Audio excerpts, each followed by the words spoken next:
Welcome to Schmoeville, that weird podcast that recaps the week in Schmoes. My name is Ryan Snelling. And this is Paul Wolf. And we're back, another exciting week, a lot of stuff to talk about. Before we go into it, how about that nice little Schmoeville logo that we've got now, Paul? Awesome. Love it. Yeah.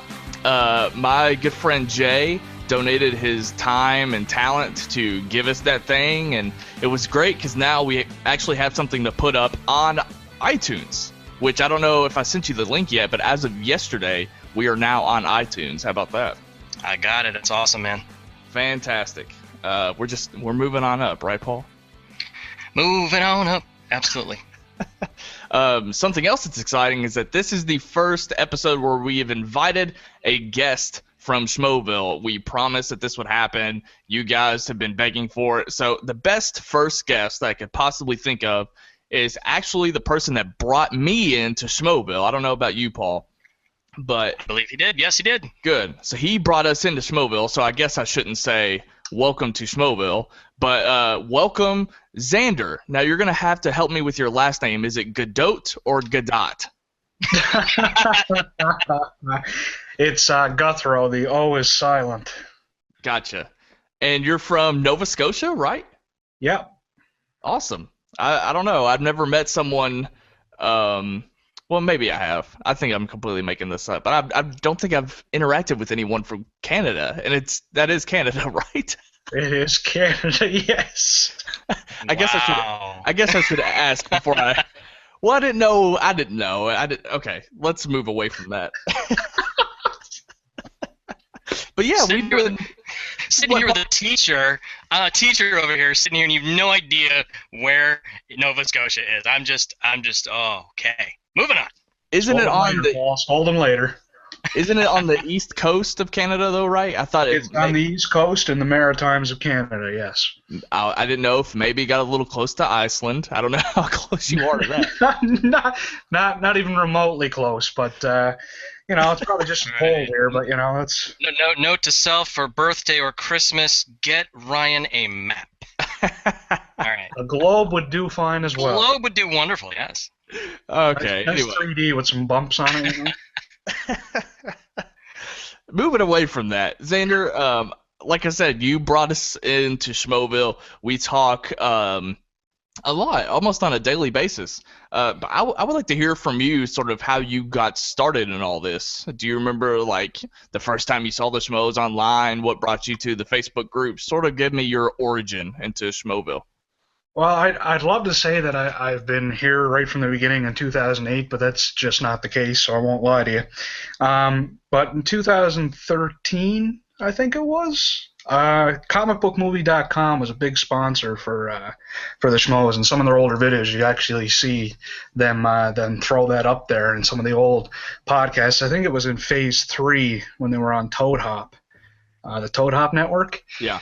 And they had the studio there with the 3 different windows up and everything, and it was kind of cool. I enjoyed it, but I loved listening to these guys talk, and comicbookmovie.com would throw up some of their reviews about comic book movies and stuff, and I mean, that's kind of my jam, so I loved listening to these guys just sit there and talk about it, right? It was great. And then 2014, I think the inception of the Facebook group came into play, and the guys just started talking about it. They started talking about this Facebook group that the fans created. Now, I had this aversion to online communities because, people can be not so nice. Right. And I didn't really like it, so I stayed away from it. But eventually they talked about it enough that I decided, well, I'm going to give it a shot. What could it hurt? Right? So I joined Schmoeville. Christian Harloff himself approved my request to join, which was kind of nice. Kind of gave me the feels a little bit, And it kind of went from there. And right off the bat, I just kind of had this groove. I just felt like, like you just feel like you belong in a community. These people were just all about Schmoes, and everything was geared around the Schmoes, and it was a really well-run fan community. And I just clicked, and I loved it. How did you become an admin? Well, that's I'm still trying to figure that out. um, I only joined the group in late 2015. Um, Oh, really?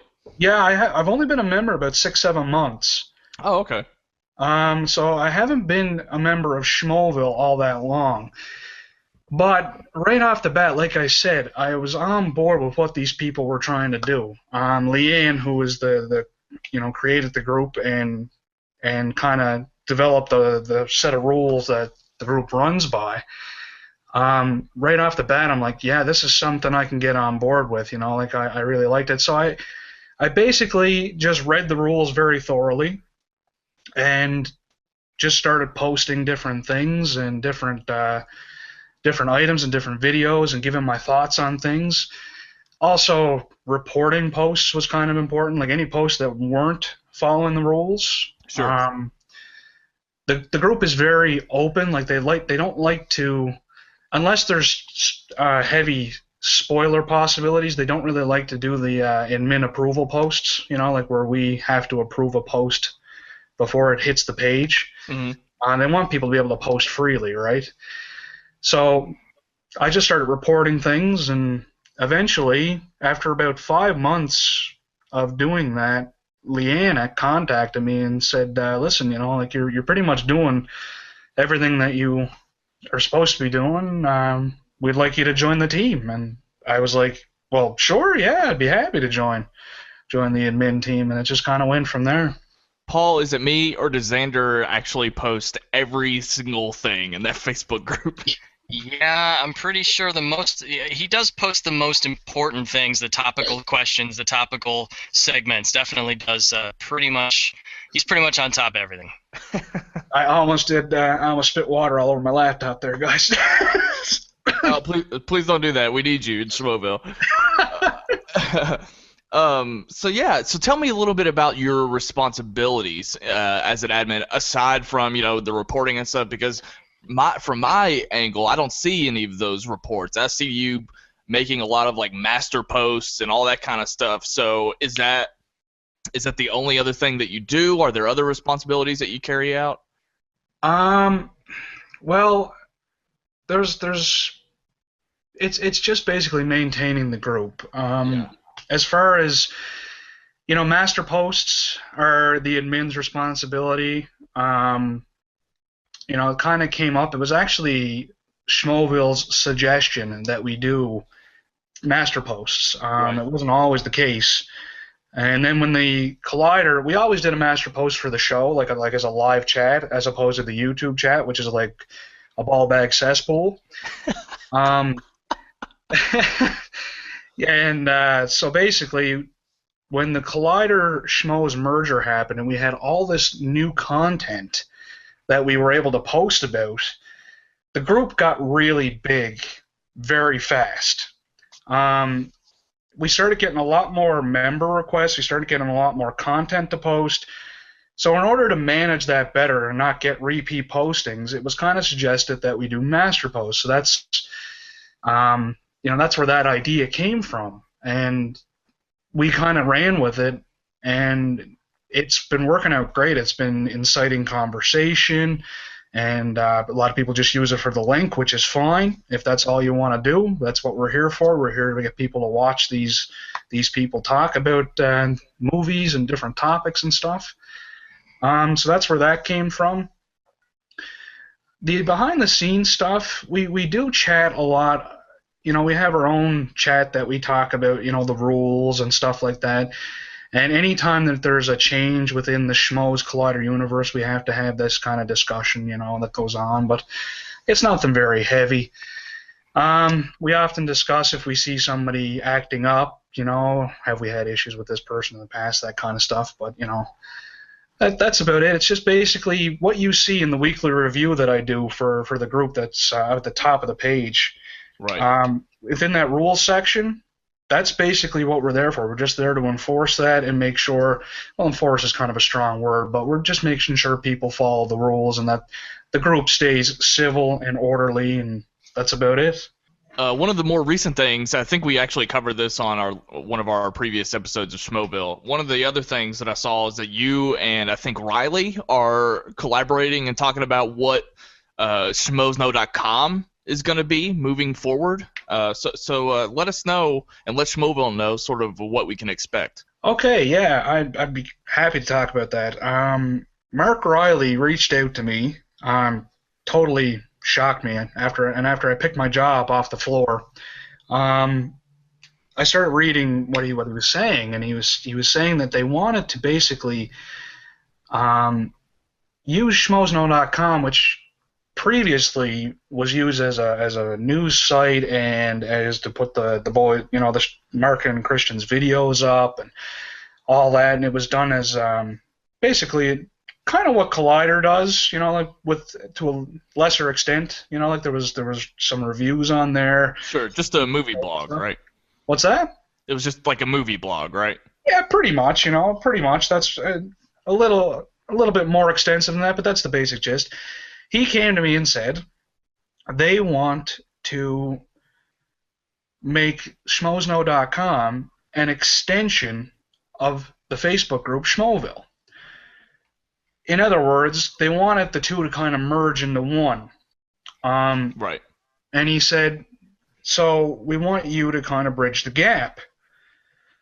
Well, first off, like I said, after I got over my initial shock that this was happening, because like I said, I've only been in the group about 6-7 months. Of course, I said yes, and we kind of started spitballing a little bit and started talking about what we could do, and we've been talking back and forth. And eventually, when he gave me the go-ahead, I started bringing other people on board, and we kind of created this think tank of what can we bring to this that would benefit the group and the site. And eventually, Leanne, who created the page, the Facebook group, she came on board. Rasika, Jonathan Ellison, Michael Kay, Jen Kemp, J.G. Molina, Josh Krubner, Jim Foote, and Chris Skalicki, and Aaron came on board as well. And now we've got this team that's working together to develop content for both things. And what's going to happen is you're going to see a lot of things in Schmoeville that eventually will go over to the site and become a permanent place on the site, so you can kind of go back and reference it. We're going to be doing a lot of different things. Just to give you an idea here. So right now we do Schmoevillian of the Week. Right. That's going to be kind of moving over to the site. The weekly review, which I do, is going to be moving over to the site. Master posts might be moving over to the site. That's to be determined. We're working on that. The Schmoedown polls that who's going to win. We're going to be doing like an official Schmoedown poll once this gets up and running. We're going to be doing a lot of TV reviews, TV show reviews, in kind of in line with TV talk. And we're going to be doing classic movie reviews as well. Leanne and Chris are kind of working on that.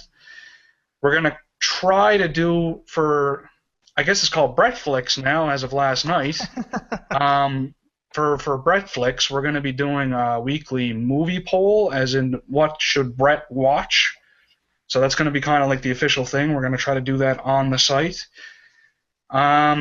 Yeah, we're working on a lot of different things. We're going to be doing Schmoes crew profile pages, like with a little short bio and where you can find them on Twitter, Facebook, Instagram, all that.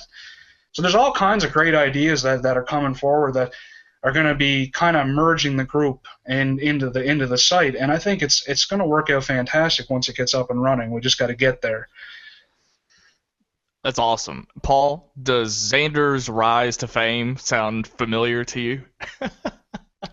It does. I mean, he must have been doing something right with just being involved for just that short a time. And so, I mean, everything that he's saying, everything he's doing, I am excited to see what the new website's going to look like. And, just seeing what we could do to even bridge the gap from our little podcast to that site as well. It's awesome to hear. And, hey, congratulations. And I'm looking forward to seeing what's next.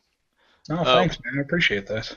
Yeah. The three of us have this strange responsibility to represent Schmoeville in a certain capacity, And I just think it's really awesome just listening to you talk. It's awesome that like the three of us are even here together doing something like this even. Like that's the power of the Schmoes and their fan community, and it really speaks volumes to how great it is to be here, right? Oh, I agree 100%. Yeah, absolutely. It's when they find like-minded individuals that kind of want to be a part of it, they really invite them to be a part of it. Right. And I think that's the awesome part of this, and a lot of Schmoevillians will completely agree. The interactive aspect of this community, like when you're in a thread on Schmoeville and you're talking with John Roca, or you're talking with Sasha in that Q&A that we did earlier this week. I mean, it's just awesome, right? It's just fantastic. I share those sentiments exactly. Before we move forward, is there anything else that you want or need Schmoeville to do? Whether it be about the Facebook page or schmoesknow.com, is there any final words about what listeners need to know? Not really, man. We've pretty much crossed all the bases there. Schmoeville is an awesome community, and just keep being awesome. Just keep doing what you're doing, and that's about it. That's all I can say. Paul, you got anything before we go into This Week in Schmoeville? No, just the Schmoeville out there. Just keep that meme generator going, man. We had a ton that happened yesterday. We've had a ton this week. That's my favorite part of it, is how quick you guys are at hearing something on a show, and within seconds it's there on the site. I love how quick-witted they all are, and again, we all are the same mind. We have all the same humor. I love this community, and my sentiments exactly with what you guys have been saying is we feel like a family, and look how far away we are from each other. It's amazing how one small little show can bring all these different types of people together, and it's awesome to see. Yeah, just right here we have Kentucky, Ohio, and Iceland represented. So there you go.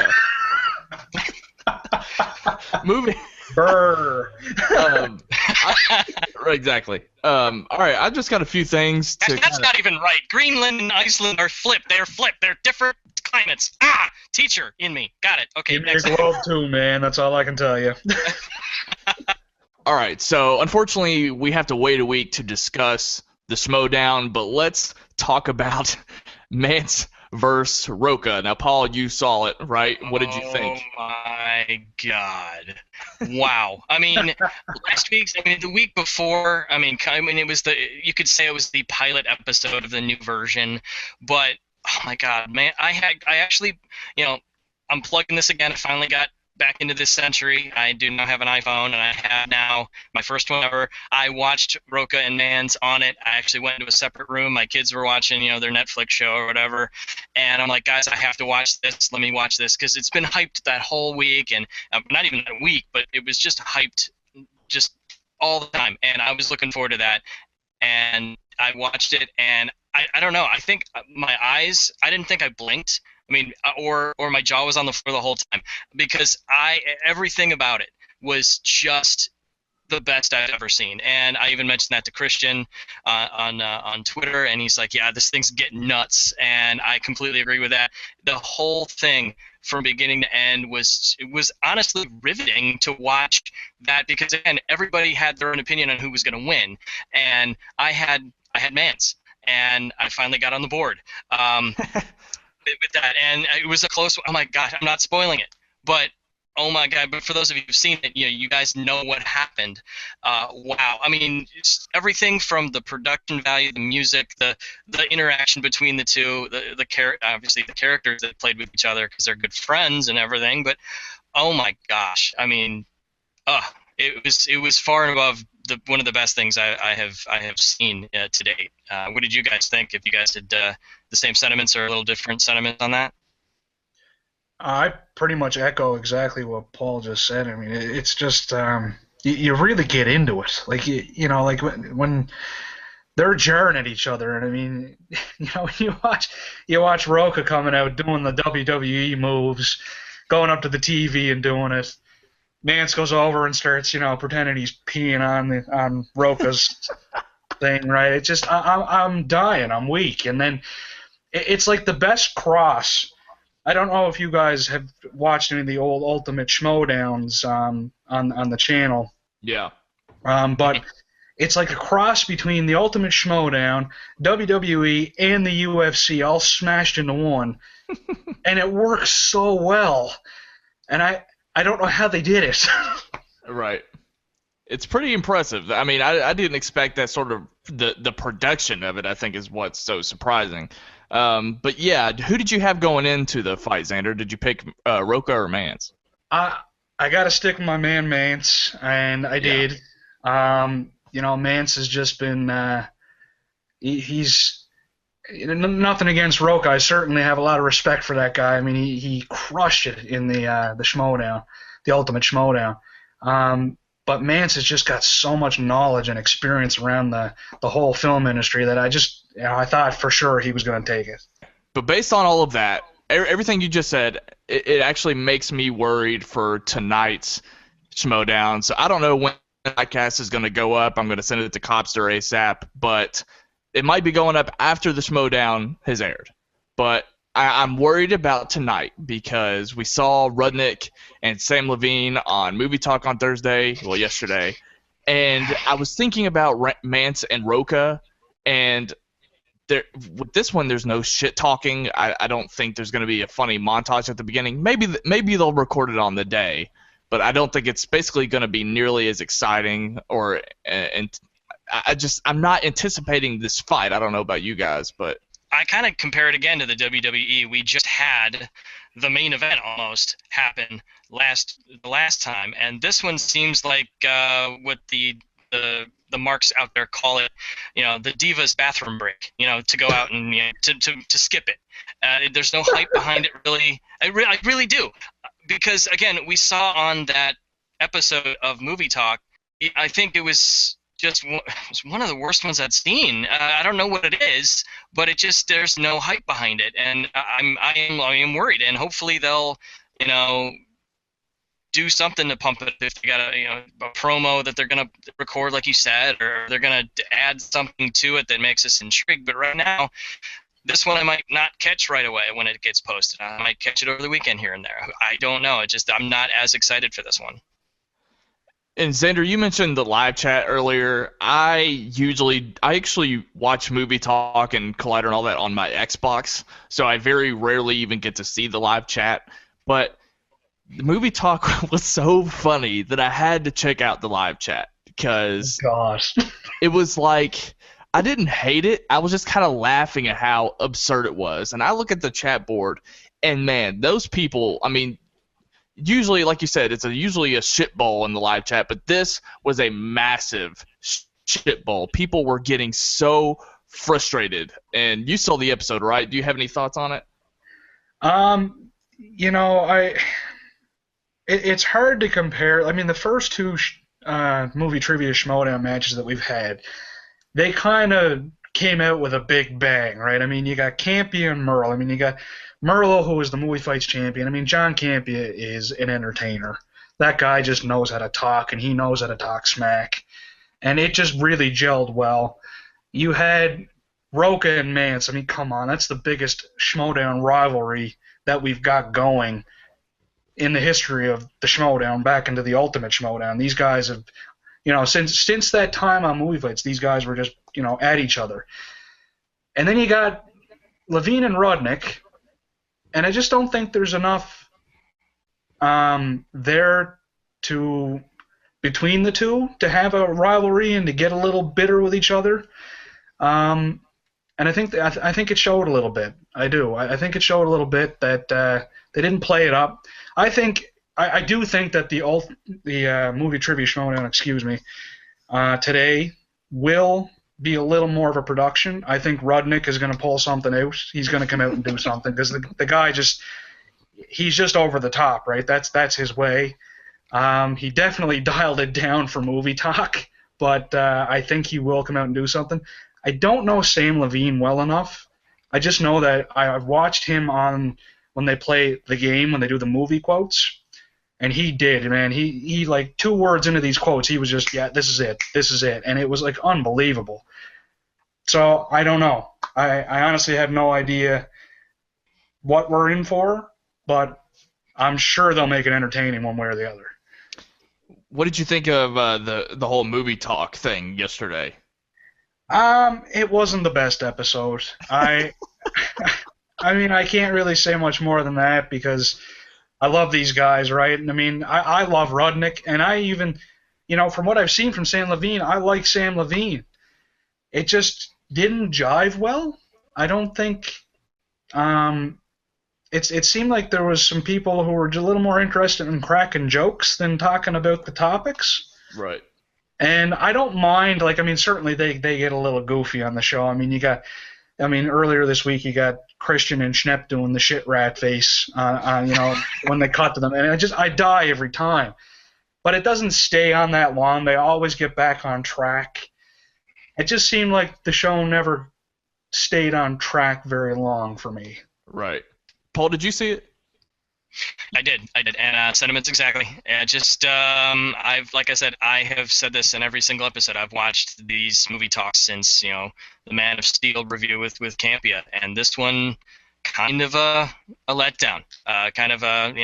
Not as good as the other ones that I've seen in the past. And there's been hit or misses here and there, obviously, but this one gotta be one of the, I wouldn't say worst ones, but yeah, you know what? I'm gonna say it. It was one of the worst ones I'd seen, and I'm like I said, I've seen a lot of them are great, and this one just kind of fell flat for me. For sure. And the only reason why I feel okay saying that it was bad is because I think it was written all over Harloff's face. Like, these people are his friends, but he's also not an idiot. Like, he is the director of development of Collider. Like, more than anyone, he's thinking about the quality of this program. And you could see it written all over his face that it just wasn't clicking. But I like Sam and I like Hal. I just think it didn't do any good that, like, it seemed like those people had never seen movie talk at all. Excuse me for interrupting, but Rudnick's been on Movie Talk before, and I found him really good. He actually contributed to the conversation, but this time it just didn't seem like that. I don't know. I've only been watching Movie Talk since probably June or July, and if I remember correctly, I hadn't seen Rudnick on, so it's actually interesting you say that. So that's odd. It was a while ago. And I've only seen it once. Gotcha. Well, like I said, that live chat was hilarious to watch because they were hating on them so bad, and it's funny that you said you weren't even really familiar with Sam, because I knew who Sam was just from the things he's done, like Freaks and Geeks and Not Another Teen Movie was one of my favorite comedies. Same here for sure. So it's funny that how many people didn't know who Sam Levine was, which is fine, but it was funny because they were just like, that guy in the green shirt sucks, and I'm like, it's Sam Levine, come on, like, I don't know. I just think it's funny that, like, you have all these people that are so into movies to watch a movie talk show, but they're not sure, like, at least recognize Sam Levine. You know what I mean? I don't know how, because, Harloff's got his computer right up there, and he's watching that chat. And, we've seen him go off on a rant about the chat before on the show, on the Schmoes Know show. I don't know how he contains himself. As you can see, he doesn't, Bruce Wayne. But on Movie Talk, he must have been watching it. I just don't know how he contained it, right? He must have been looking at that chat and thinking, oh boy. He does a good job holding it in on that show, at least. He hones it in. But he does sometimes mention it, but yeah, I don't normally keep attention. I don't pay too much attention to that chat board, really. Because there are a lot of interesting conversations going on there. But yeah, wow. Yeah, it was bad. And hopefully he took note and will adjust, which he normally does. Before we get into last night's Schmoes Know show, I got a couple more things that I want to discuss. For one, someone commented on last week's podcast, Paul. I don't know if you saw this, but people were upset that we didn't do more with Whispergate. Did you see that? Yeah, and honestly, we didn't have much to go on, and obviously this recent Schmoes Know show, there wasn't much to even discuss there either. So there must be something going on back there behind there, so all we can do is speculate. Right. So here's what I want to say. Like, I didn't really hear what had happened at the time that we recorded our podcast. Since then, I've gone back and listened to it, and I heard about 90% of what was said. So I have a good idea of what happened. So the reason why I didn't address it throughout the week or whatever is because, you know what? I didn't think it was April Fool's, right? I'd never thought that they were joking. So I took it as this is actually something that needs to stay behind the scenes. I don't want to address it because, potentially it's a personal matter that has nothing to do with the fans. So I didn't even want to touch it, and I didn't ask Christian about it. I didn't ask anyone about it throughout the week until Knapsack opened the show yesterday. And he said, at the top of the Schmoes Know show, he said, will we find out about Whispergate? So that's when I took the opportunity to take part in the Twitter Q&A, and I asked if they planned on talking about Whispergate. And then Miri asked Christian during the Q&A, people are asking about Whispergate, and he said no. So that right there told me that this was a personal thing, and it's just, I feel like the fans need to stay out of it. So to that person who asked why we didn't talk about Whispergate, that's why I don't want to say any more about it other than what I've just said, unless Xander has something to say about it. No, I totally echo what you're saying, Ryan. Obviously, Christian's reaction on the show last night says it all. He pretty much shut down that topic right away, and Miri dropped it immediately. So I think whatever's going on there, whatever was said during that intro that we were not meant to hear, I think it's best just to leave it where it's at and just drop it. For sure.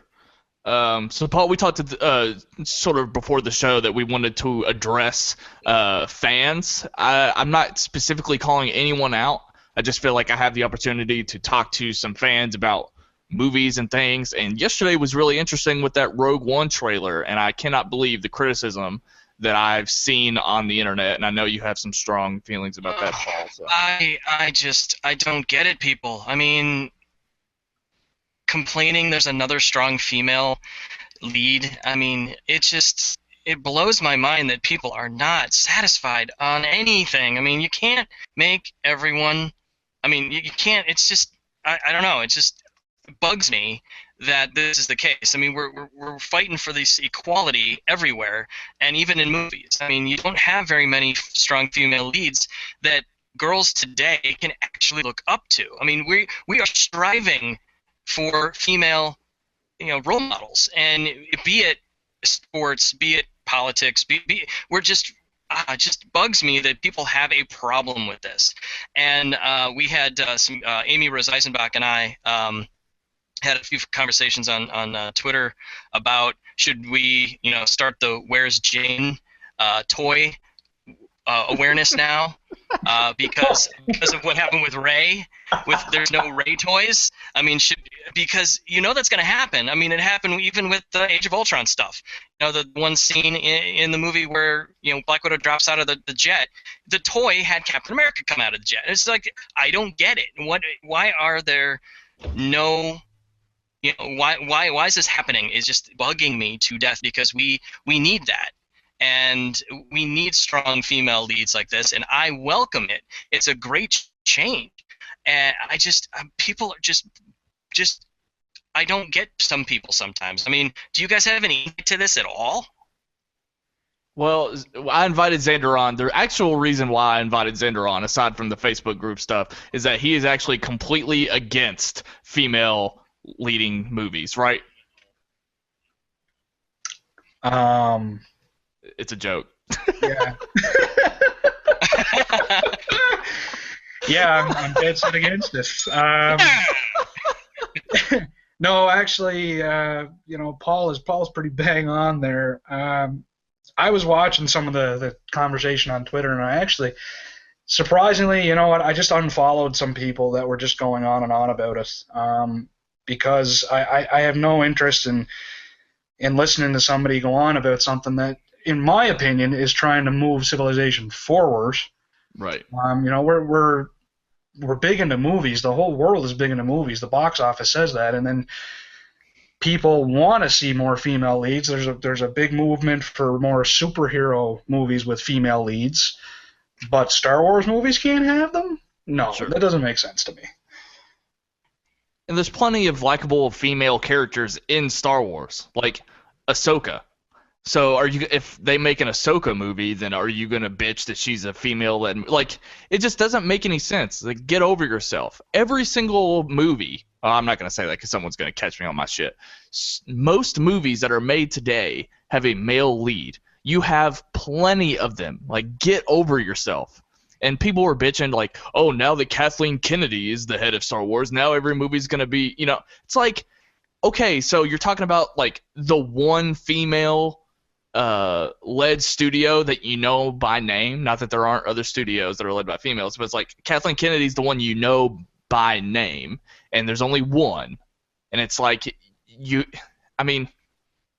don't you realize that like every other studio led by a man, it's those people, but the one female, like, you try to suppress that. And it's like, it's absolutely ridiculous. Like, so what if every Star Wars movie was led by a female? You have 8 other studios that would have a ton of male movies. Like, it just doesn't even make sense to criticize that. So, and I think they mentioned on Collider that the last female-led superhero movie was Elektra in 2005. And we don't get another one until next year. So 12 years went by without a Marvel-led female superhero film. And people is going to say, well, what about like Lucy or something like that? Oh, I'm talking about Marvel. It's just, that's a massive gap. Okay, so get over yourself. We have 2 in 2 years. Big deal. And like Hunger Games is over. I'm not even counting that shit with Divergent. It's like there are so few female-led movies, and you're trying to suppress the one that comes out. And you haven't even seen the movie. Like, everything else about the movie looks phenomenal. So why do you give a shit? Right? Because that's their job, man. That seems to be their job. Everything's bad, everything's horrible, and they're gonna voice it from their parents' basement. I don't know. It's just, it annoys the crap out of me. Yeah. And we need to welcome it. The internet just loves to jump on bandwagons. Like they just. And it all started last year when The Force Awakens came out and they were talking about this whole Mary Sue nonsense, and the guys talked about it and said, no, listen, Mary, you have to understand what a Mary Sue character is. Whoever's saying this obviously doesn't understand that. But it started from there, and then the negativity about the female leads, it's just people just like to jump on bandwagons, and especially negative ones. Right. I don't know. I'm not calling anyone out in Schmoeville. I didn't see any of these criticisms in Schmoeville in any capacity. I'm only bringing it up because I feel like as fans, a fan community, we need to discuss things like that. So I was really disappointed when I saw online, but again, I didn't see it in Schmoeville. So that's a good thing. So hopefully anyone who's listening to this has their head on straight. Absolutely. Yeah. You know what? That's a testament to the Schmoeville community, is that none of them had any of that opinion on there. And just pulling out my parent card, guys, those trolls out there, we're not angry. We're just disappointed.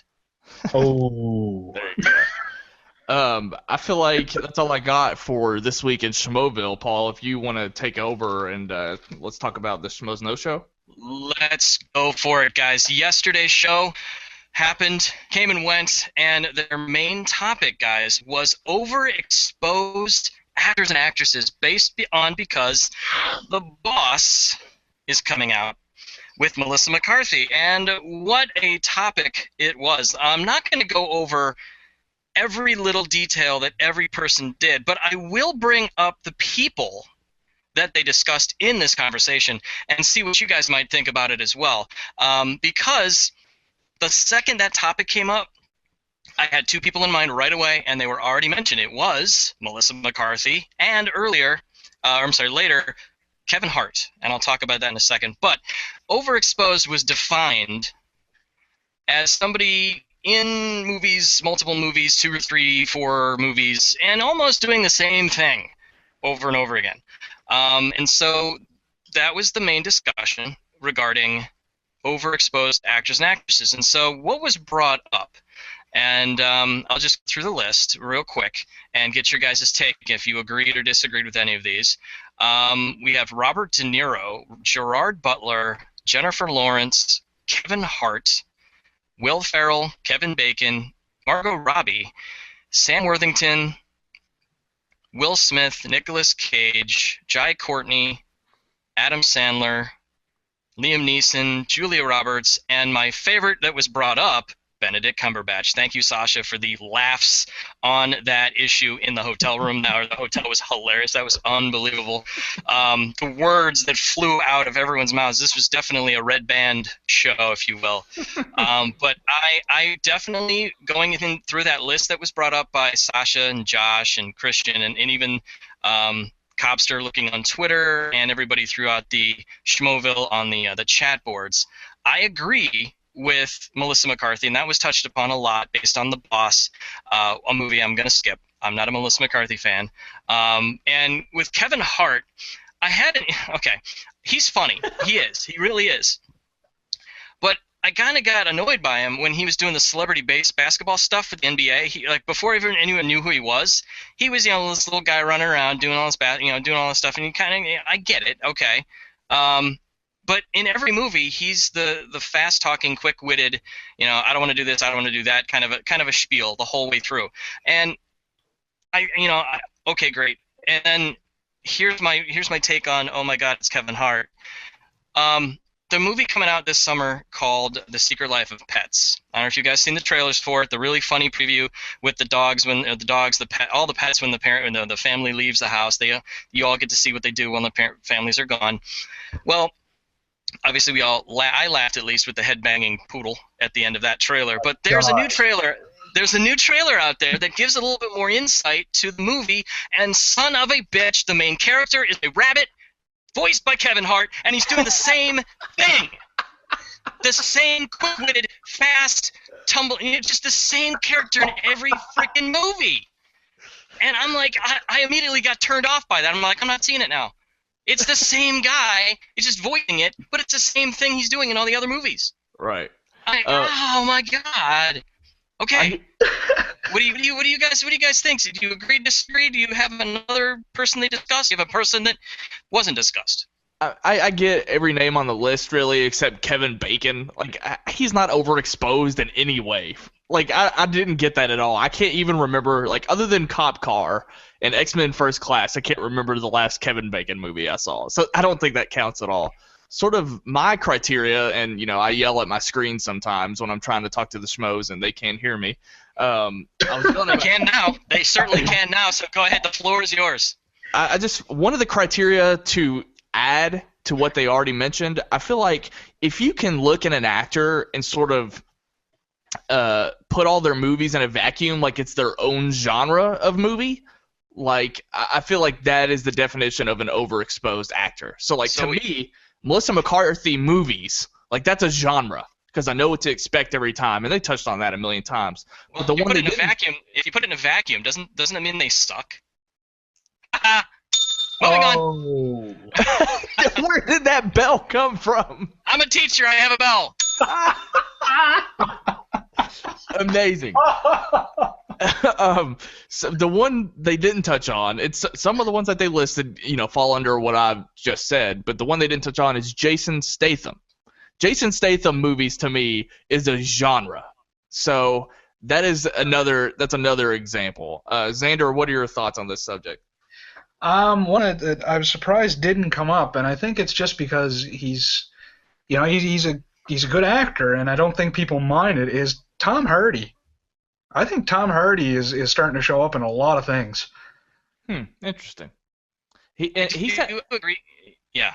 No, go ahead. I was going to say, I do agree with that one piece that I don't know who said it, but sometimes those actors aren't overexposed, they're just busy. And they're in good movies. They're just doing a lot of work. And I actually kind of going on what you said about Jason Statham is, I don't know if you saw the super cut of every time he said the word job in a movie. Yeah, The thing I've is seen like it. 6 minutes long. He says job, and it's almost the same thing as the same thing with Kevin Hart. It's the same type of thing. It's this guy, downtrodden, down on his luck, gets involved with something bad. Guy comes up, has to do a job, has to get this for revenge, and does the job, and defeats the villain after he does the job, or doesn't do the job, so it's almost the same thing. So completely agree on that one. For sure, for sure. Yeah, I remember that Super Cup. Super Cut. Yeah. Super Cup. I would love a Super Cup. I'm thirsty. Anyway, what else we got on Schmoes Know Show, Paul? Sure. Wait, actually, this just in. Miri, nobody can hear you. So we got the Sasha Cumberbatch flaming douchebag story, which again, the funniest thing happened from there. And like I said, Schmoeville, you guys did it. Sitting on her face, that was brought up several thousand times, and oh my god, every single time, dead floor laughing. Oh my god. Just hilarious on that side of things. And then, of course, to kind of wrap up that conversation, somebody brought up Meryl Streep, and that was like, no, like right away by Sasha, and Josh was like, yes.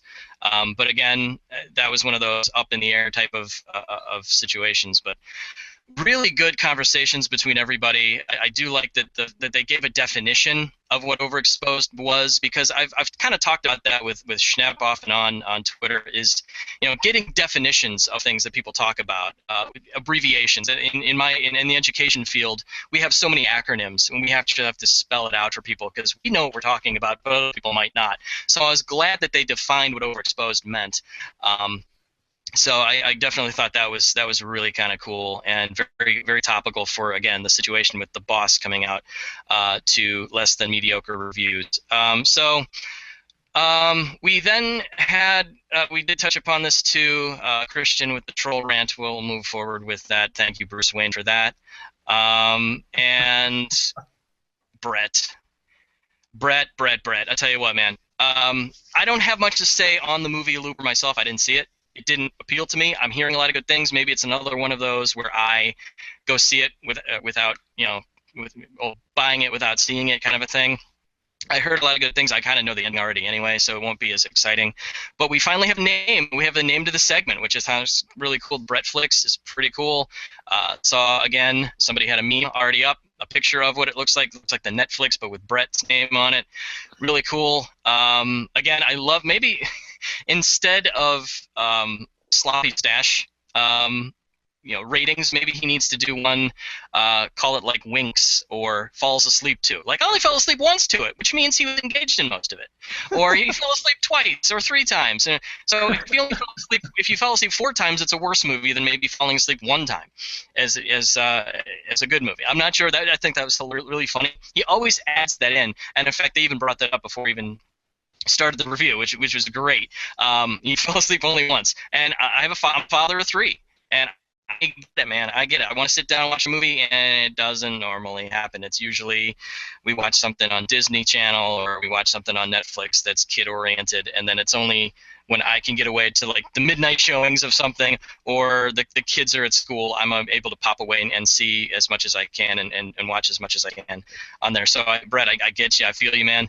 But I don't have an opinion on Looper because I haven't seen it yet. Have you guys seen it, and what did you agree or disagree with his review? Go ahead, Xander. Yeah, I mean, Looper's a phenomenal movie. I remember when the guy's review came out about it, and I was just, they praise it up, and it's deserving of it. It's a fantastic film, and it makes me look forward to anything that comes from that director. I mean, he's great. His name just popped right into my head, but Rian Johnson. Yes, thank you, Rian Johnson, and can't wait to see his iteration in Star Wars and everything. It's going to be phenomenal. But if I had to sum up Looper, it's basically we've seen time travel in a lot of things, and it's done wrong a lot. This would be time travel done right, in my opinion. I agree completely. As we're talking, I'm actually looking at my Looper poster to my left right now on my wall. Good man. I adore this movie. It's actually one of my favorite movies from this decade.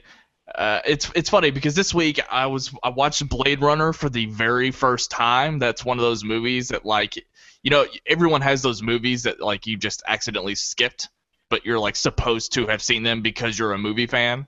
So I finally sit down and watch the Blade Runner Final Cut, and I didn't get a whole lot from it.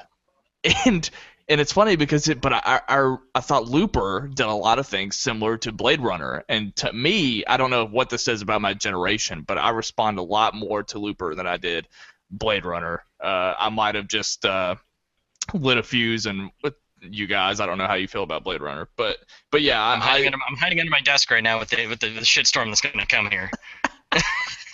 I eat shit a lot for my opinion on Blade Runner. Well, good. I'd love to hear it. Ryan, you and I, buddy, we had the exact same reaction. And all I think it is, you know what, in its day and age, it was phenomenal. But if you watch it after the fact without that hype, I don't think you get much out of it, in my opinion. And I've watched the theatrical cut and I've watched the final cut. Didn't make a difference for me. Just didn't do it for me. Well, it's funny because I've heard people say that when the movie came out, the critics hated it. So I don't know. That doesn't really tell me a whole lot because I don't always take that to the bank when it comes to critics hating things. But I just found it interesting that the only thing I took away from it I've been pushing this off for like 10 years. Like for the last 10 years since I've known about movies, everyone's like Blade Runner, Blade Runner, Blade Runner. And the only thing I took away from it was that it was like really gorgeous visually. Like I really love the cinematography and the setting and everything. But it's like it's also very influential. Like I said, it made me think of Looper. Like Looper took some of this and implemented it into its story. So like I got that it visually looks great, but other than that, I just didn't connect to the story, and I thought it was kind of boring. So there's a passionate fan base for it. That's fine, but to me, Looper is where it's at. Paul, I really, really urge you to watch Looper. I will give you my digital copy just so you can watch it because I'd love to hear what you think about it. I will first check Netflix and see if it's on there, and if it's not, I will definitely hit you up. Oh, it's not? Okay. No. I'll definitely hit you up on that one. Definitely. Yeah, I wrote it down, so I will catch that eventually. Definitely. I think even knowing the ending, you'll still get some enjoyment out of watching that. Sure. It also helps that I saw the How It Should Have Ended version as well. If you've not seen that, that's pretty funny. They did one on Looper? I believe they did. Yeah. Interesting. Yeah, they do a lot of good ones. That's kind of the family I'm in. You know, movie fights, Screen Junkies, How It Should Have Ended, and then of course the AMC movie talk now, obviously Collider, and now Schmoes. So that's kind of my main group of movie knowledge there. So all right, so let's get moving forward here with now. Brett has the distinction of now watching The Raid, which I can't wait to hear his take on as well. So that's how we ended it with the Twitter poll. And, of course, we now have it as Brett Flicks for the new name. Awesome. So the next segment we had was actually Ken's news. And the biggest thing that came out of it was there were some images now on screen. Yeah. Instead of just Ken reading it. And all I need to say is either commit to it fully with just the voiceover of Ken, or not. It was only halfway through. They did some, and they didn't do for all. So that I don't know. I'm assuming he didn't have enough pictures, didn't have enough time to do it, or what happened there. But I kind of like it. But with what Ken says, you know, I'm looking at the picture, and sometimes we're looking at the picture, and I miss a beat from his comedic little element right there. So I liked Ken. Again, he's quick-witted. I love it. That's one of my favorite parts of the show. But what did you guys think of the new images on the screen during his segment? Go ahead, Zach. I don't think I see where you're coming from, Paul. You know, it kind of might take you out of it for a second. You know, trying to look at the image and figure out what they're going for. I don't know if it's necessary. Is my thing. Because Ken has a really great way of painting a picture with his words. Absolutely. I would kind of like them see. I would like them to. Yeah, I would like to see them move away from the pictures. I understand why they think they need to do it. Visual cues, more interesting. They certainly can do it on other things, but just for this, I would like to see Ken just doing it. I would also like to see them be able to cut to people's reactions because, they're roaring in laughter sometimes over there at the table, and I just think it'd be a lot more interesting to actually see it happen, other than just like the picture of the Warner Brothers logo. Like that doesn't do anything. So, Yeah. so I'm with you that I'd rather them not do that, but I get why they tried it. Right, and I tell you what, the part where he combined the DC, the Lego, and the Harry Potter movie coming out in 2021, I had to listen to that 3 different times to catch it all because it was so fast, and damn, it was so funny, and I can't wait to see that movie. That should be a movie coming out with combining all 3 of them. Hell yeah! When they said they were doing Phase 6 and they made the Collider announcement and everything, the first thing that came to my mind is like, as soon as he said Ken Knapsack was going to be back on the show, my first question is he doing the news? Because, God, Ken crushes it with the news, and he kills me every week. He's great. I love Ken in general. I love Ken in general. Yeah. He just seems so genuine and honest, and I know he's self-loathing, and I can relate to that a little bit, but, like, he's, like, just the nicest guy on the show. Like, I don't know. I just... He knows his shit, too. Yeah, he does. I have a soft heart for Ken Knapsack, so, but yeah, I love that stuff. All right. Yeah, I just and hearing the little quick story about him maybe not coming back too is I'm glad he's back. That's basically we can end it there. So we one of the things that stuck out from his news thing is I cannot wait to see. This is the reason why I really watch Jimmy Kimmel, because I don't normally watch Jimmy Kimmel until he has the special things coming out. But Doctor Strange trailer on Tuesday, so guys, mark that on your calendars. If you don't watch Jimmy Kimmel, watch him on Tuesday for the Doctor Strange trailer. I can't wait to see what comes out of that, and hopefully we do get a little bit of the the taste of of what the movie's going to be, and not a quick 30-second trailer of a trailer. Like I hate the teaser trailer for the teaser trailer thing. So hopefully we get a good minute and a half, maybe 2 minutes of the movie, just to give us a good feel for what the movie's going to be about. So that's the only thing that really kind of stuck out to me in the news segments. Anybody have anything else to say before we move on? Nah. All right, let's move on. We had a plug quickly for Josh McCouga's show, formerly known as Between the Sheets, will be called the Josh McCouga Show, and that's going to be pretty cool. And thanks again, Josh, for the tweet back. I'm going to try to design a cool little game board for him for a future game, so I'm going to definitely try to put that together within the next week or so. So I'm looking forward to doing something to help out his little games that he's done, which, again, didn't happen this time. But we'll get to that in a second. So we had Sasha's Indie Picks. I'm not going to go over too much of the Sasha's Indie Picks of the 3 that came out. I've seen the Demolition trailers on TV, and we talked pre-show about that. Like I said, I've saw the trailers for it on TV. And normally we don't see independent movies too much on TV for commercial-wise. Normally we see, obviously, the big budget ones. So it was interesting that that's actually considered an indie pick. Didn't really like it. I was interested in seeing it. I might see it. I might not. I kind of hold their opinions pretty in high regard with what they're saying on these movies. But none of the other 2 really hit home for me to go see. But we mentioned in the past, Xander, that the indie picks are an awesome segment because I would not have known about any of these, even dating back from the beginning of Phase 6, of any of these movies coming out. And I, in fact, quick story, was the one that talked about the guy that created the game for the child who was that had cancer, the one she talked about last week, was at the Cleveland International Film Festival, and I'm from that area, about 30 some odd minutes south of that, and I went to see if I can go see it, and it was sold out, which was kind of cool to see that it was sold out.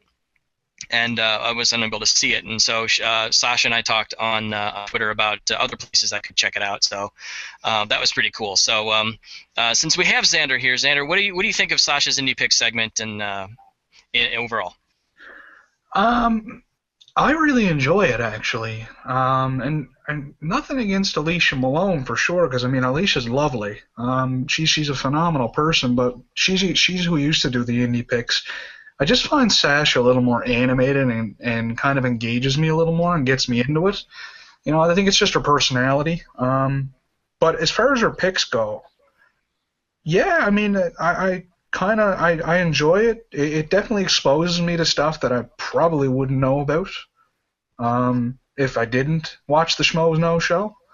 So, I mean, it's definitely something that I really like. I was kind of sad to hear her take on Demolition. I really was, because, I mean, Gyllenhaal is awesome, and I really wanted that movie to be phenomenal. It might still be, in my opinion. I'll still check it out, probably, but, it saddened me to hear that, it's not so great. I was first bummed that it wasn't a documentary on the 1980s, 1990s WWE wrestling tag team, so I was kind of bummed about that. I thought it was going to be a making of Demolition Man. See, I would go see that. That was one of my first R-rated movies I saw in theaters. So I was at that. I would have loved to have seen that. But moving on from there, just a quick thing. When she mentioned April in the Extraordinary World animated film, she mentioned that it was the same people that did Persepolis. And I remember reading the graphic novel on a plane flight when I went to New Orleans for a conference. The graphic novel, if you haven't read it, is amazing, and the movie is literally it's animated and they pull it straight from the pages, and I definitely would say check out Persepolis. Okay, so again, we mentioned there was no game today. There were live Twitter questions, but before that we had Cobster with a Blu-ray review of The Force Awakens, and this one was different because it wasn't an on-the-fly thing. It was a recording excuse me, of him reviewing it, which was a different take. With this new version of it, if this is what they're going for, what did you guys think of it overall? With let's go with Ryan first. What did you guys think of Cobster's recorded Blu-ray review of it? I didn't really care. I don't care either way, I guess. But the only thing is that I've already seen that video. Like, I saw the Cobster video before he inserted it, because he posted it a few days ago on their channel, so I had already seen it. So to me, it was just kind of like another break for me where I could go to the bathroom or get something to eat. So it didn't really do anything for me either way. I don't care. I don't care which way he does it in the future, but that's just me, because I'm already watching the videos that he posts on the SK podcast YouTube channel. What about you, Xander? No, I agree completely. I think moving forward, I think it would probably benefit it perhaps to maybe him debut it on the show and then maybe put it up on the podcast channel the day after. But, just to kind of give it that, this is your first time seeing it kind of thing. But right. Other than that, I mean, it didn't really affect me that much to have it pre-recorded. I just think debuting it on the show would have been a little more effective. All right, excellent. All right, good. I can't wait to. All my kids have seen Star Wars, so I can't wait to show them at home that we have a copy of it. So yeah, I kind of agree too. I would rather it be live than it recording. So yeah, it was one of those where I skimmed over it as I was watching the recording. I kind of went, I already know about The Force Awakens. It's like the whole BVS stuff. I'm like, I'm done with BVS. Let's move forward. So speaking of moving forward, the live Twitter questions was the last part. There was pretty good ones. They had about 20, pretty close to 25 questions that were breezed through in the last half hour of the show. I thought it would be kind of fun to maybe pick out a few and answer them ourselves. But I actually kind of enjoyed the live Twitter question portion of it. It did feel like it was taking from the Collider movie talk with the live Twitter questions at the end. Maybe Josh didn't have a game at this time or what was going on. But do you guys have any of the ones that you might have picked out that were pretty cool, or any of the answers that were very maybe shocking or interesting? I've got a couple I'd love to ask. Okay, go for it. Just if you don't remember, then just think of the one you can remember. But what was the first movie that you went to on a date? All right, I'll go. Okay, so I don't remember the first one that I ever went to as a date per se. There was a funny story in I can't remember the year. It was between the 98 or 99. Where I took a girl I was dating to Drop Dead Gorgeous with Denise Richards when she was popular. And she brought a friend with her. So I was technically on a double date with two girls. So I thought that was kind of fun. Nothing truly happened with everything. We enjoyed the movie. but that was probably the one that kind of sticks out in my head with that question. I loved how Ken just said he's never been to a movie on a date, which was funny. I don't know which one was funnier, just that straight up response or the fact that JTE saw a 1 hour photo. Yeah, he's got the girl in his trunk. Yeah, that was funny. Great Xander, 1 hour photo. Fantastic. Xander, you got one? No, honestly, I don't. I don't really remember the first movie I went to a date on. Took a date to. My wife and I are kind of childhood sweethearts, so. Oh, sweet. Yeah. So I mean, I don't know what to say. I mean, we went to a lot of movies together, so it's kind of hard to pinpoint which one was the first one. Yeah.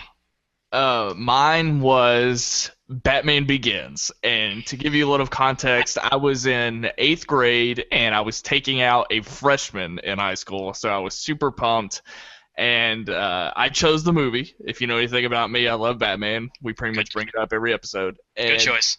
Thank you. So I went to see Batman Begins with the freshman, and I was, so amped, so pumped for all of those reasons, right?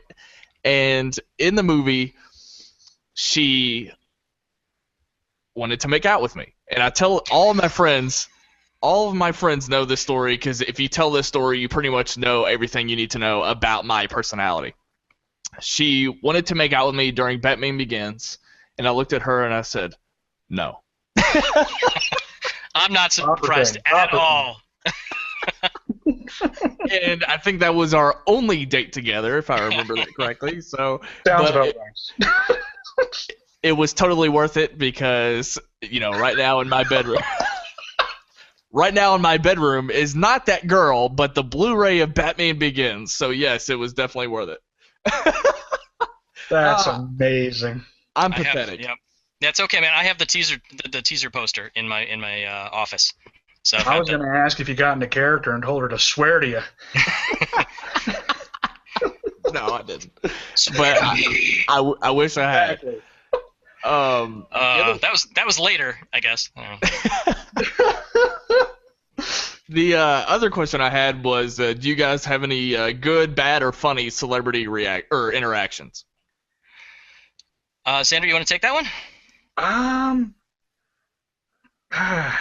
Great, thanks for your input. No, I don't have any personally. I don't have any personally. I remember going to a hockey game, though, and this isn't really a movie celebrity, but I was going to a hockey game in Ottawa. My brother got us tickets to see Toronto and Ottawa play, and of course one of the former prime ministers was there, and he was sitting right down front, and of course he's rooting for Ottawa because Ottawa being the capital of Canada, all that, right?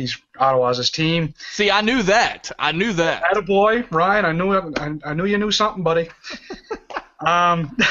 Anyway, Ottawa was losing, and Mr. Jean Chrétien was not taking it so well. And my dad, being the untactful man that he is, noticed that Jean Chrétien started to leave before the game was over and was going to walk right past him. So my dad puts out his hand and doesn't say, hello, Mr. Prime Minister. He says, how you doing, Jean? Jean looks down and sees on my father's chest a big Toronto Maple Leaf logo.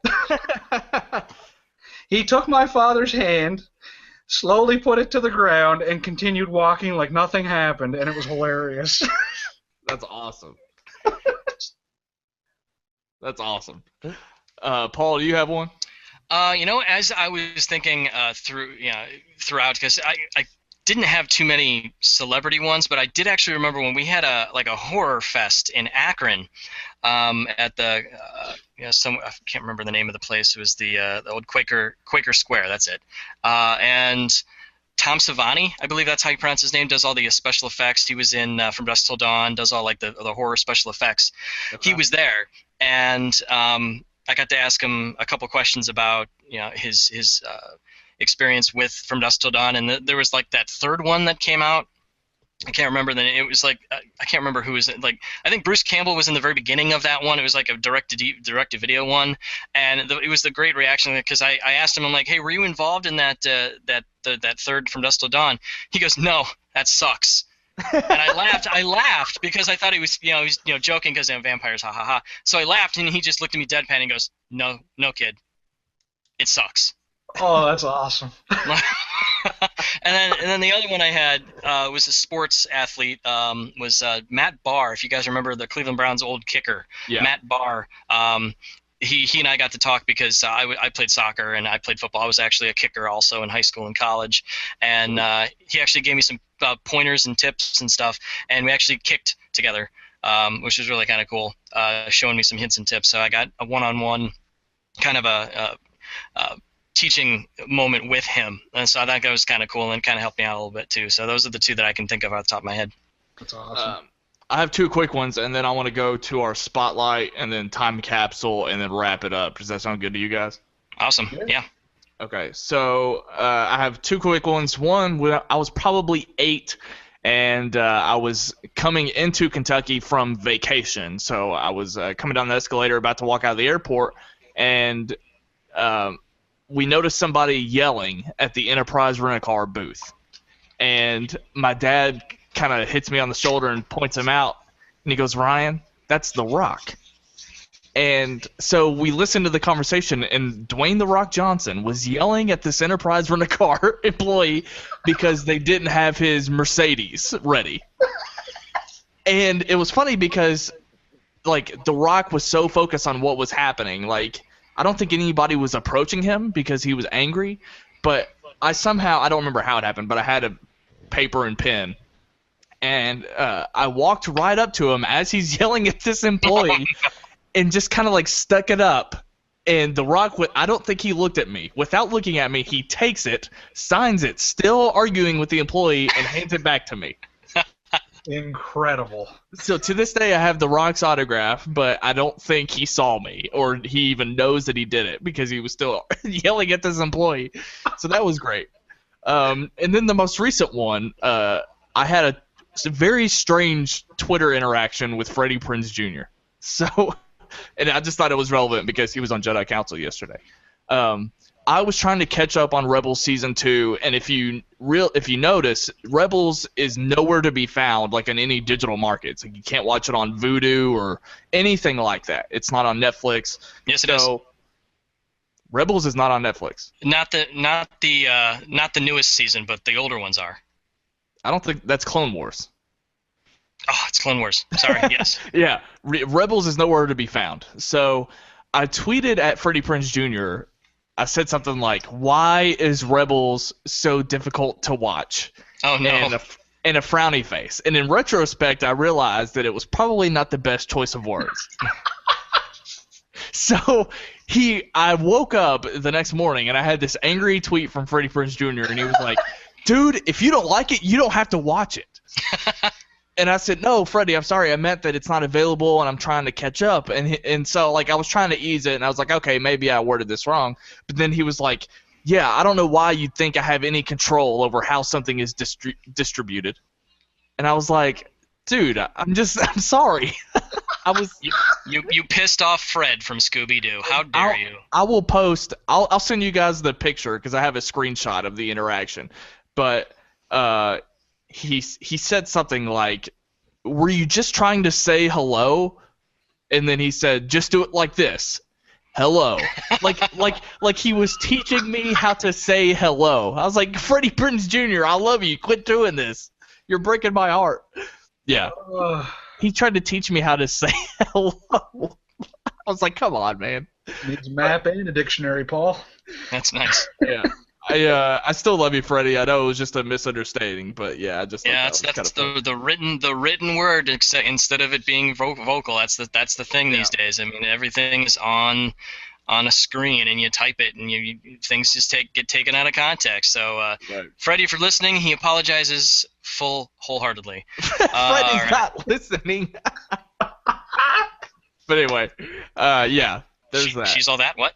Actually, it was really interesting when I first saw Freddie Prinze Jr. on Jedi Council. I've been watching Rebels with my son, and I didn't realize that was his voice. Yeah. He I didn't masked either. it so well, and it's a testament to whomever is the voice, the director. That's awesome, and I love how knowledgeable he is with Star Wars, and it just he was the right guy for it. And this season has been nothing short of amazing. I really like this season. It is getting a little darker than my 4-year-old son would, like. I mean, there's a few things where I'm like, okay, kind of watching it almost, and it. But as a Star Wars fan myself, I really enjoy this season and cannot wait to see what happens next. Well, I wouldn't know because I'm not able to catch up, but there you go. I'm halfway through it. We're running out of time, and I do want to do this every week because people are curious about why we don't know a lot about Schmoeville, or at least the history of Schmoeville. I don't know. I happen to think that my perspective is just unique, and all the time there are people learning about Collider, learning about Schmoes every day. So I don't think it's bad at all to be a new fan of Schmoes, but people are wondering why I don't know more about it when I'm hosting a podcast. Well, we're going to do this segment called Time Capsule, where I go back and watch an old episode of Schmoes. I have seen a lot of different episodes, not in order, so I know a little bit. But, yeah. The episode I caught this week was Schmoes Know number 176, which was the last episode of 2014, to give you guys context. They talked a lot about, this was like when the interview was going on and like Sony was trying to decide whether they were going to release it. So it was kind of a political episode, and you don't really get that many of those on Schmoes Know. But that was really interesting, and they go to Ken, and I would love to know more about this. And I tweeted at Ken, and he hasn't responded to me yet, but I wanted more context. They asked Ken about his thoughts on security or national security and things like that, and how he felt about it. And he threw out that he's handled over 30 different bomb threats in his lifetime. And I didn't know if he had any background in law enforcement, but he also has mentioned before that he worked for a radio station. So I don't know if that radio station that he worked at was just getting a ton of bomb threats or what, but I would love to have more context to what he was talking about. Do either of you have any knowledge about that? I don't remember exactly, but he does have some kind of background in that area. There is something there. God, you're put me on the spot. I can't remember exactly, but he did say something about it, and he is qualified to make those kind of statements for sure, from what I understand. Well, that's super interesting, and I hope to hear more about that. In this episode, there was No Ellis, which is kind of becoming a theme on the Schmoes Know show. Is that so far I've just seen a lot of, well, not a lot of Mark Ellis, rather. It's like he was never there. Anyway, sorry, Ellis, I love you.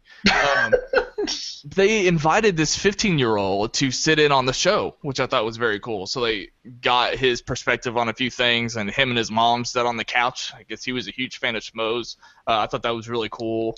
And this was also the episode where Screen Junkies Movie Fights was super fresh, they had just put it out, and so they came on the show to promote it, and they also had this mini movie fights battle, Screen Junkies versus Schmoes Know. So if you two are blanking and don't remember this, I would definitely go back and check out number 176.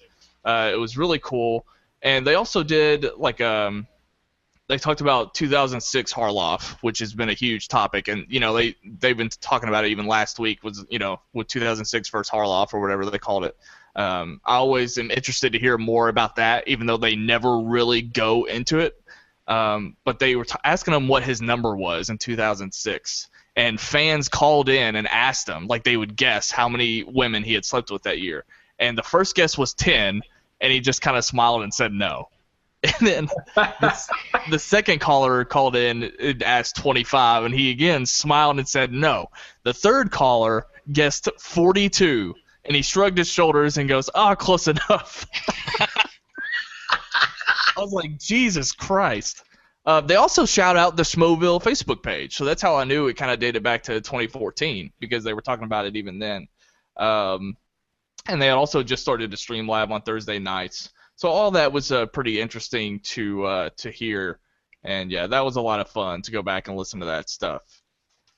That's pretty much all I got. So I guess the last thing I want to talk about is our spotlight. Last week we talked about Christian, and this week I thought it was a perfect opportunity to talk about Sasha Perl-Raver. Yes.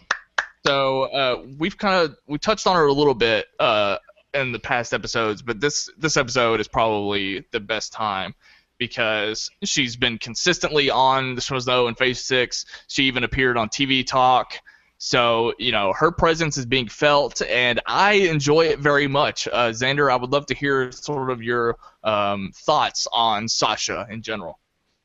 Sasha's one of these people that, she came on the show, I'm pretty sure it was during Phase 5. It was just during the last phase that she started to guest on the show. And right off the bat, I wasn't sure whether I was going to enjoy her being part of it. And then she totally won me over. And I think it's just her passion and the way she comes at it, and she's brutally honest. I mean, she'll tell you anything. It doesn't matter what it is. She'll just come out and tell you anything. And, I really I think she's a great addition, and she has awesome chemistry with the crew. Her and Makuga last night on the show are cracking me up. I think she's awesome, and she did this Q&A earlier this week in Schmoeville, and she crushed it. I mean, she was in there and just answering questions, bang, one after the other. She did it for hours, and like the first comment on the entire thread was from her, and it said, "First person to offend me wins." And I thought, yeah, that's Sasha. Paul, you got something? Yeah, you know what? In that same vein of, last podcast we had, with the whole BVS in things, that we talked about, she rubbed me the wrong way. And literally in 1 week, she is far and above one of my favorites now. With that Q&A, with our conversation on the that one independent movie that I was trying to go see, I never expect any. So, I wouldn't say celebrity. I guess you could probably say celebrity in this case to respond to anything. I can never expect that. You're talking about. She is Twitter verified. She's got the check mark. She is, yes. I mean, she did win Miss San Francisco. She did win Miss San Francisco in 1999. So I mean, she's kind of popular. So having her, just sending out messages to all these people, like I just got a response from Josh McCouga about the board game idea. I never expect responses back from people that are well known in Hollywood or in the movies or in television or in music, and she responded to everything I put out there, and that's a testament to her. And with the I kind of got a little shout out in a way for what we discussed about the show 11/22/63, which I completely agree with her. Was not a big fan of, and I do actually like the idea of watch 3 episodes first, then tell me how it is. So I might catch another one, but my issue was different from hers. I don't really James Franco. I'll just say that I'm not a fan of his really, but she put out there Quantum Leap, and that's exactly what I said. If the movie was, I guess it was gonna be a mini movie or a mini. I don't know what you'd consider 11/22/63. It's an episodic thing, but it feels like a movie. Just a mini series, kind of.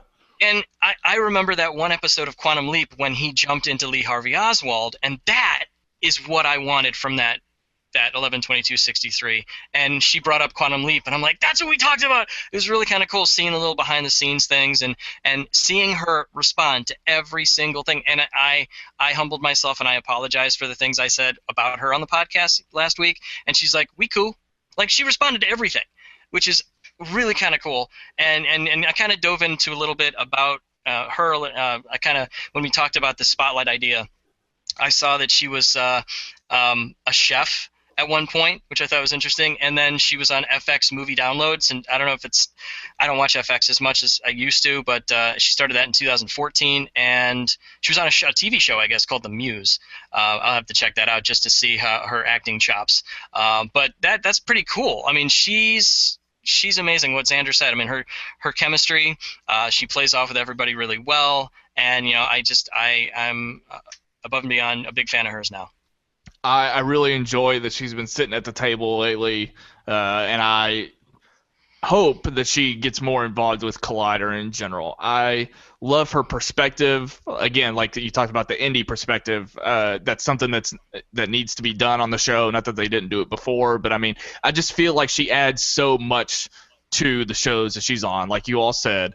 Another thing I want to say is that she just feels like such a genuine person. Like, she just seems like she's so real, and she's also sort of in love with the Schmoes as well. Like, you see how much she roars at Ken Napzok, and she talks about how much she loves him, and like she talks about how much she loves Makuga. Like, I feel like she appreciates all of the things that we appreciate as well, like what makes the Schmoes really good. So I just think she's from what I know, she's a great, hilarious addition to the show, and I love seeing her. So, Sasha, if you're listening to this, we love you. You have you have our approval, and it doesn't matter at all that it's a female-led TV show now. That's sort of all I've got on that, I think. Do you all have anything else you'd like to tell or ask Schmoeville before we wrap it up here? You know what? I actually do. Going back to that time capsule idea, guys, you have been very vocal. You guys are very vocal about a lot of things. Put into, in the comments on our when this gets up on YouTube, or check out on Schmoeville. Give me some suggestions. Give us some suggestions as some homework, if you will. What other episodes we should check out in the time capsule, and then who knows, the ones you picked might be on the show next week. For sure. Good. Yeah, that's a good add-in. I had thought about that. So definitely. You. And I tried to do it on the Facebook group, but sometimes those posts can get bogged down and stuff. Hey, I know somebody you can talk to about fixing that. Exactly. There you go. So just a few announcements. Again, Josh Makuga show starts April 11th, that Monday. He said it's going to be a little bit more broad, so he's losing the Between the Sheets title, so I guess it's a little less about sex and a little bit more about just anything else. So definitely check that out.